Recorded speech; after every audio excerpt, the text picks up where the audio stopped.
देश भर में करीब 500 ऐसे प्रखंड हैं जो कि विकास के विभिन्न मानकों पर पिछड़े हुए हैं। इसी को ध्यान में रखते हुए 7 जनवरी सन 2023 को केंद्र की सरकार ने आकांक्षी प्रखंड कार्यक्रम, जिसे एस्पिरेशनल ब्लॉक प्रोग्राम कहते हैं, उसकी शुरुआत की।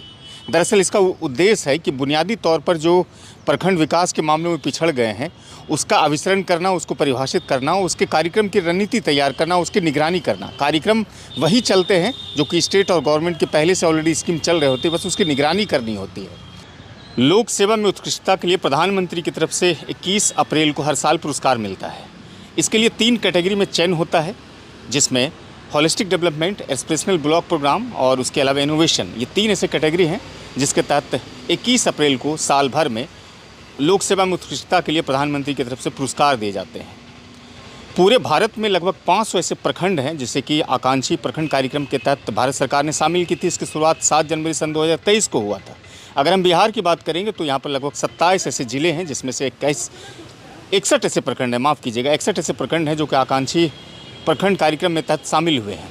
अब चूँकि उत्कृष्टता के लिए प्रधानमंत्री की तरफ से पुरस्कार मिलेगा, उसके लिए नॉमिनेशन की प्रक्रिया पिछले कई महीने से चल रही थी।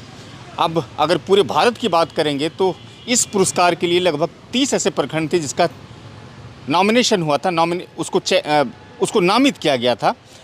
अब उसमें से आधे प्रखंड अब रह गए हैं, 15 प्रखंड रह गए हैं। भागलपुर का जो सनहोला प्रखंड है वो भी इसके लिए नॉमिनेट हुआ है। आज जो दिल्ली से नीति आयोग की 2 सदस्यीय टीम है, यहीं जो सिल्क भवन है उसमें डीडीसी हैं और तमाम आला अधिकारी, छोटे बड़े जो विभाग के हैं वो लोग शामिल हुए हैं।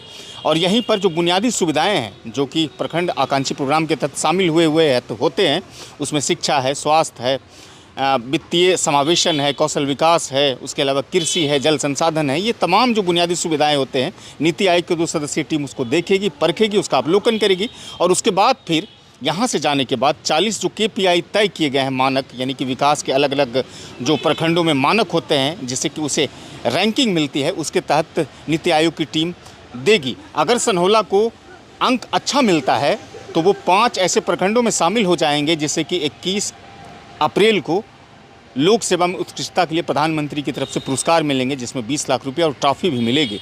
उसको लेकर के सनहोला परिसर में उत्सव का इस समय माहौल है और यहीं सिल्क जो भवन है उसमें कार्यक्रम चल रहे हैं। डीडीसी प्रदीप सिंह भी आए हुए हैं, उसके अलावा शिक्षा विभाग के जो अधिकारी हैं वो भी आए हुए हैं। संभावनाएं ऐसी है कि जिलाधिकारी डॉक्टर नवल किशोर चौधरी भी आएंगे। चूँकि हम सभी जान रहे हैं कि हाल के दिनों में जब से डॉक्टर नवल किशोर चौधरी यहाँ पर आए हुए हैं तो काम को लेकर के बहुत ही संजीदा और गंभीर होते हैं और लगातार वो काम करते हैं। चूँकि सनहोला प्रखंड में इस समय वीडियो के तौर पर काम करने वाले शेखर सुमन पिछले कई महीनों से लगातार काम कर रहे थे और उसकी एक जिद थी कि अपने प्रखंड को इस नॉमिनेशन का जो रूप है उसको विजेता के रूप में परिवर्तित किया जाए। क्या कुछ इस वीडियो में एक्टिविटी है, आप उसको देखिएगा। अगर वीडियो पसंद करिएगा तो इस वीडियो को साझा कीजिएगा। चैनल को सब्सक्राइब नहीं किए हैं तो उसे सब्सक्राइब कीजिएगा। फेसबुक पर वीडियो देखते हैं तो वहाँ भी हमारे पेज को फॉलो कीजिएगा, लाइक कीजिएगा। कैमरे के पीछे पहले की तरह ही आपके मित्र समीम मेहनत कर रहे थे। मुझे देखने के लिए और सुनने के लिए आप सबका बहुत बहुत शुक्रिया।